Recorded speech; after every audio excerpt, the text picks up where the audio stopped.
دانتوں کی صفائی بہت ضروری ہے، یہ اسلام کی تعلیمات ہیں۔ دانتوں کا خیال رکھنا ہے۔ چھوٹے بچوں کے اعتبار سے بعض دفعہ خیال نہیں رکھتے۔ وہ جو چھوٹی سی بوتل ہوتی ہے جس میں دودھ ہوتا ہے، وہ لیٹے لیٹے بچے کو پلا دیا، لیٹے لیٹے دلیا کھلا دیا اور لیٹے لیٹے سلا دیا، یہ غلط ہوتا ہے۔ اس کو پھر کندھے کے ساتھ لگانا چاہیے، تھپکی دینی چاہیے تاکہ وہ ہضم ہو جائے۔ اور پھر دانت ضرور چھوٹے بچے کے، اگرچہ دانت نہیں نکلے مسوڑے ہیں، اس کو بھی صاف کرنا ہے پیار سے تاکہ کوئی جراثیم نہ ٹھہر جائے۔ چکناہٹ ہوتی ہے، چپکا چپکا وہ ہوتا ہے دودھ، اس میں چکناہٹ ہوتی ہے، رفتہ رفتہ وہاں جراثیم پیدا ہو جاتے، تو صاف رکھنا چاہیے۔ اور یہ جو گلے میں ڈالی ہوئی وہ ایک رسی ہوتی ہے جس کے آگے چوسنی ہوتی ہے، چوسنی، ہاں، وہ بھی بعض دفعہ دیکھا تو نہیں، سنا ہے کہ وہ اسی طرح بچہ رویا وہی چوسنی پکڑی اور منہ میں دے دی، حالانکہ کتنی وہ پتہ نہیں کس کس فضا میں رہی ہوگی، بچے کا ناک بھی اس پہ گرا ہوگا، بچے کا تھوک بھی اس پہ گیا ہوگا، اور نہ جانے مٹی بھی اڑ کر لگی ہوگی۔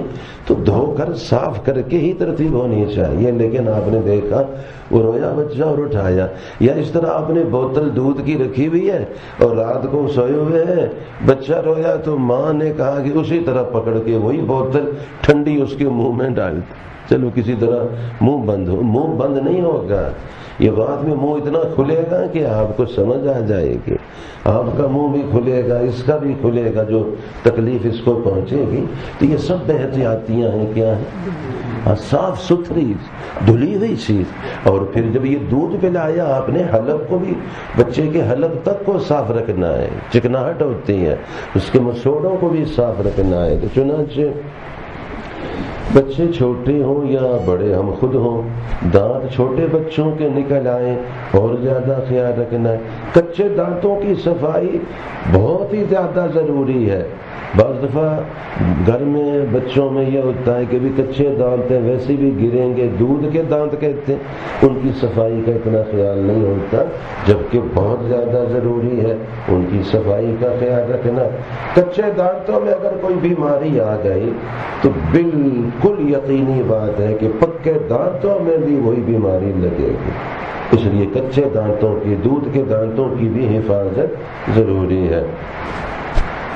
گھر کے اندر نیم گرم جو پانی، پھر نمک، اپنے دانتوں کو بھی رات سوتے ہوئے اچھی طرح، دانتوں کو بھی، بڑے جو افراد ہیں، مستورات، مرد عورتیں، نیم گرم پانی ہے جو قابل برداشت ہے اور نمک ڈال کے پھر اچھی طرح دانتوں کی بھی اور پھر حلق کی بھی صفائی غرارے اچھی طرح کر لینے چاہیے۔ میرے حبیب صلی اللہ علیہ وسلم رات سوتے وقت بھی مسواک فرماتے تھے، مسواک اپنے سرہانہ مبارک کے نیچے رکھ کر پھر آرام فرماتے تھے۔ بچوں کا مزاج تھا کہ دانتوں کی صفائی کا بن جائے۔ کھانے سے پہلے بھی دانت صاف کرنے ہیں، کھانے کے بعد بھی کرنے ہیں۔ فرمائیے یہ باتیں شروع سے ہی گزارش ہو رہی ہیں، برسوں برس سے ہو رہی ہیں۔ اب یہ جو فارمی مرغ ہے، یہ برائلر، بتائیے برسا برس سے اس کے حوالے سے ہم سمجھا رہے نہیں سمجھا، اور جب سے یہ دنیا میں آیا ہے ہمارے ساتھ اس کا کوئی تعارف ہی نہیں ہوا، اللہ پاک نے بچا کے رکھا۔ اس کے انڈوں سے بھی مناسبت نہیں ہے، اس لیے کہ اس کے انڈوں میں بھی وہی کچھ ہے جو اس کے گوشت میں ہے۔ اور آج سے تقریباً 10 برس پہلے ماہانہ اصلاحی مجلس تھی اور بہت درد دل سے بے چین ہو کر میں نے کہا تھا اس کی نحوست، سفید مرغی کی خباثت اور نجاست اور غلاظت اور اس کی وجہ سے جو آوارگی اور لوفر پنا پھیلتا ہے تو میں بھری مجلس میں نہیں بتا سکتا۔ شادی شدہ جو حضرات ہیں وہ الگ ہو جائیں، تو یہاں اس دروازے کے پاس الگ کھڑے ہو گئے تھے۔ پھر میں نے ان سے کھل کر بتایا تھا کہ اس کی وجہ سے بچوں پر کتنے گندے اثرات پڑتے ہیں اس گوشت کھانے سے۔ برسا برس سے بتا رہے، برسا برس سے سمجھا رہے، اور یہ ہاتھ دھونا تو برسا برس کی بات ہے۔ ہمارے مولانا قاضی شفیق الرحمان صاحب قریشی صاحب جامع مسجد دلولہ کے جو خطیب ہیں، بڑے علماء میں سے، کرنول میں جن کا گھر ہے، اہم شخصیات میں سے، وہ مجھے سناتے رہتے ہیں کہ 1992 میں آپ نے جامع مسجد دلولہ میں بیان میں آپ نے فرمایا تھا کہ دونوں ہاتھ کھانے سے پہلے دھونا، مسواک کھانے کے بعد دھونا، مسواک پورے ہاتھ دھونا ہے، ایسی انگلیوں کو تر نہیں کرنا، اچھی طرح ہاتھ دھونا ہے، اور اس سے قرض اترتا ہے، رزق میں برکت ہوتی ہے۔ کہتے ہیں اس وقت سے اہتمام ہے، اور جس کو بتایا اللہ نے اس کو نفع دیا۔ یہ تو برسا برس ہے، چونکہ یہ احتیاطی تدابیر ہیں، یہ اسلامی آداب ہیں، اسلامی آداب میرے نبی علیہ السلام کی پاک تعلیمات ہیں۔ ہم اپنے آقا صلی اللہ علیہ وسلم کے غلام ہیں، بتائیے ان کے غلام۔ ہماری نجات دنیا میں بھی، موت پر بھی، آخرت میں بھی انہی کی غلامی میں ہے، انہی کے قدموں میں، یہ ان کی پاک تعلیمات ہے۔ چنانچہ ہاتھ دھونا ہے، لیکن یہ جو آج کل ترغیب دی جا رہی ہے کہ ہر 10 سیکنڈ 20 سیکنڈ کے بعد ہاتھ دھونا ہے، میں نے پہلے دن جب سنا کئی دن پہلے تو بھرے مجمع میں کہیں جمعے میں یا کسی جگہ میں نے کہا تھا یہ ہاتھ دھونا اور باقی چیزوں کے حوالے سے کوئی اہتمام نہیں، نہ نماز نہ تلاوت نہ کسی بات کی ترغیب یہ دے رہے، نہ گناہوں کو چھوڑنے کی بات کر رہے، بس ہاتھ دھونا۔ میں نے کہا ایسا نہ ہو کہ ہم اپنے کاروبار سے اپنی باقی چیزوں سے بھی ہاتھ دھو رہے تھے، یہ وہ ہاتھ دھونا نہ ہو۔ ہاتھ دھونا سمجھتے ہو؟ یہ تو ہم ہاتھ دھو بیٹھے، یہ وہ ہاتھ نہ دھلا رہے ہوں۔ منہ پہ ضرور کاغذ چڑھانا ہے، کپڑا، مگر میں نے یہ کہا ہے کہ کاغذ چڑھائیں، کپڑا چڑھائیں، مگر اس سے منہ بھی بند ہوتا ہے، ناک بھی، تو منہ کو آئندہ جھوٹ سے بھی بند کریں، اس سے بھی کپڑا چڑھاتے ہیں، گالی دینے سے، غیبت سے، جھوٹی گواہی، جھوٹی بات کرنے سے، دوسرے کو جھوٹ بول کے پھنسانے سے۔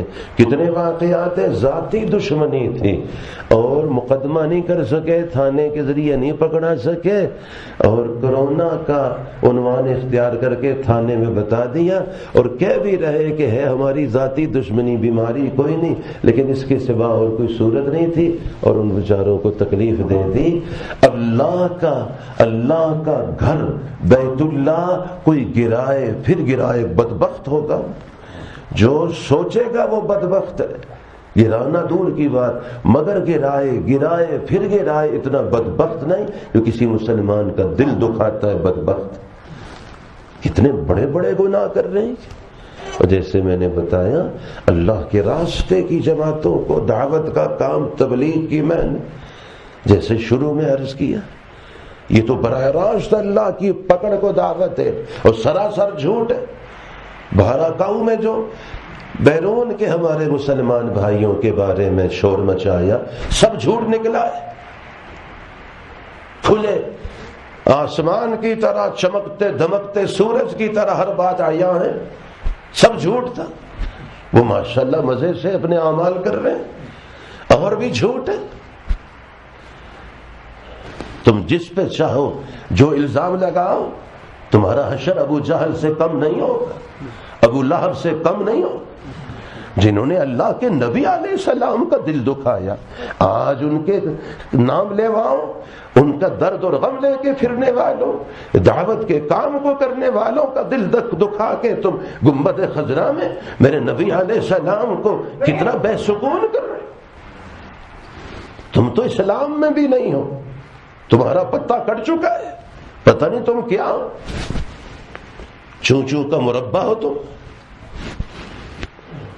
تو چنانچہ بہت خیال رکھنا ہے، بہت اللہ تعالیٰ سے مانگنا ہے۔ تو یہ ہاتھ دھونا، دانت اچھی طرح صاف کرنا ہے۔ جو مسواک کے ریشے ہیں، مسواک کے یہ اصل ہیں، ان کی برکت سے اللہ تعالیٰ صفائی کی صحیح ترتیب بناتے ہیں۔ یہ جو ٹوتھ برش ہے یا ٹوتھ پیسٹ ہے، اس میں یہ صلاحیت نہیں ہے، ٹوتھ برش میں، ٹوتھ پیسٹ میں یہ صلاحیت نہیں ہے۔ جدید تحقیقات کے مطابق دنیا بھر میں مسلمان سب سے کم خطرناک بیماریوں کا شکار ہوتے ہیں۔ جو موذی بیماریاں، مہلک بیماریاں ہیں، سب سے کم مسلمانوں کو یہ بیماریاں لگتی ہیں۔ سب سے زیادہ ان بیماریوں کا شکار یہودی ہیں، پھر عیسائی ہیں، پھر ہندو اور سکھ ہیں اور باقی کافر ہیں۔ مسلمان صرف 5% سے بھی کم اس میں مبتلا ہوتے ہیں۔ GNN کے سروے کے مطابق اگر دنیا میں 100 کینسر کے مریض ہیں تو مذہبی لحاظ سے 40% یہودی ہوں گے کینسر کے مریض، 30% عیسائی ہوں گے، 15%، 20% ہندو سکھ اور باقی لوگ۔ مسلمان 5% سے بھی کم کینسر کے مریض ہوتے ہیں۔ تحقیقات کے مطابق مسلمان اس کینسر جیسی موذی مرض سے روزانہ مسواک کی برکت سے محفوظ رہتے ہیں۔ مسواک کرنے کے عمل سے منہ کے اندر ایسے ایسے اجزاء اور جراثیم جو ٹوتھ پیسٹ اور ٹوتھ برش سے بچ نکلتے ہیں، مسواک کے باریک ریشوں کی مدد سے اندر سے کھرچ کر کھینچ کر مسواک کے ریشے ان کو باہر لے آتے ہیں جراثیم کو، جس کی وجہ سے مسلمان منہ اور معدے کے کینسر سے محفوظ رہتے ہیں۔ مسلمانوں کی صحت کا دوسرا بڑا راز تہجد کی نماز ہے۔ تہجد کی نماز 4 گھنٹے کی مسلسل ورزش کا اس سے بھی بہتر متبادل ہے، کیونکہ یہ مذہبی فریضہ سورج نکلنے سے 3 یا 4 گھنٹے پہلے صبح سحری میں ادا کیا جاتا ہے۔ اس وقت فضا میں آکسیجن بڑی بھاری مقدار میں، وافر مقدار میں ہوتی ہے، چنانچہ یہ تہجد کی 4 رکعت 5 منٹ میں ادا ہو جاتی ہیں، تہجد کی 8 رکعت 10 منٹ میں ادا ہو جاتی ہیں۔ اتنی دیر میں ہم غور کرتے ہیں، اگر دنیا میں آنکھوں اور دماغ کے 100 مریض ہوں تو 30% یہودی ہیں، 35% عیسائی ہیں، 25% باقی کافر ہیں۔ مسلمان آنکھوں اور دماغ کے صرف 3% سے بھی کم بیمار ہوتے ہیں، کیونکہ مسلمان جب 5 نماز جو اللہ کا حکم ہے یہ پابندی سے پڑھتے ہیں، اور نماز کے دوران جب سجدہ کرتے ہیں اس کی وجہ سے پاؤں میں جو خون موجود ہے وہ پاؤں میں رہتا ہے، سر والا سر میں، آنکھوں میں جو موجود آنکھوں میں، سارے جسم میں جو خون جہاں جہاں ہونا چاہیے ان اعضاء میں وہ خون پہنچتا ہے، برابر رہتا ہے، جس سے جسمانی، روحانی، ذہنی، دماغی ہر اعتبار سے اعتدال رہتا ہے۔ دماغ اور آنکھوں کی بیماریوں سے مسلمانوں کو اللہ تعالیٰ محفوظ رکھتے ہیں۔ نماز سے پہلے جو وضو ہے، جس سے مسلمان ہاتھ، منہ اور پاؤں اچھی طرح دھوتے ہیں دن میں 5 مرتبہ، جسم کے تمام جراثیم خارج ہو جاتے ہیں۔ حیران کن بات تحقیقات کرنے والوں نے کہی کہ مسلمانوں میں دوسری قوموں کی نسبت منہ کی بیماریاں بہت کم ہیں، کیونکہ مسلمانوں کا دین اسلام جمائی لیتے وقت منہ پر ہاتھ رکھنا سکھاتا ہے، جو کسی دوسرے مذہب کی تعلیم بالکل نہیں ہے۔ اگر منہ پہ ہاتھ نہ رکھا جائے تو ہوا میں موجود وائرس اور بیکٹیریا منہ میں داخل ہو کر دانتوں مسوڑوں کو نقصان پہنچاتے ہیں، جس سے شروع میں تو دانتوں میں کیڑا لگتا ہے، بعد میں دانت بہت جلد گر جاتے ہیں، چاہے کتنی باقاعدگی سے ٹوتھ پیسٹ اور ٹوتھ برش کیا جائے، وہ بات نصیب نہیں ہوتی ہے جو مسواک سے اور جمائی لیتے ہوئے ہاتھ رکھنے سے اللہ تعالیٰ حفاظت فرماتے ہیں۔ شریعت مطہرہ نے ایمان والی عورتوں کو حجاب یعنی برقع استعمال کرنے کا حکم دیا ہے۔ حجاب کے بہت سارے فائدے شریعت مطہرہ نے بتائے ہیں، چنانچہ جدہ آن لائن اسلامی حجاب استعمال کرنے والی خواتین میں منہ اور حلق کے کینسر کے امکانات بالکل نہیں ہوتے۔ سعودی عرب سے شائع ہونے والے اخبار کی رپورٹ کے مطابق حال ہی میں سعودی نیشنل گارڈ ہسپتال جدہ کے شعبہ انکالوجی کے ماہرین نے یہ تحقیق سامنے لائی ہے کہ حجاب کی پابندی، برقعے کی اور نقاب کی پابندی کرنے والی مستورات منہ اور حلق کے کے مختلف حصوں کے کینسر سے محفوظ رہتی ہیں۔ سینئر عہدیدار نے جو ذمہ دار معالج اور ڈاکٹر ہے بتایا 3 سالہ تحقیقات سے یہ بات حتمی ہو گئی، ریاض، جدہ اور باقی جو شہر ان علاقوں میں خواتین میں منہ اور حلق کے کینسر نہیں ہے۔ اس کی بنیادی وجہ اسلامی پردہ، برقع، حجاب کا استعمال ہے۔ بہرحال یہ عرض کر رہے تھے کہ دانتوں کی صفائی کا اہتمام، میرے محبوب صلی اللہ علیہ وسلم نے فرمایا السواک مطہرۃ للفم ومرضاۃ للرب، مسواک منہ کو بھی پاک کرتی ہے، اللہ تعالیٰ کو بھی راضی کرتی ہے۔ تو دانتوں کی صفائی انشاءاللہ کھانے سے پہلے بھی، کھانے کے بعد بھی، اور اچھی طرح ہاتھ دھونے ہیں، مسواک بھی کرنا ہے۔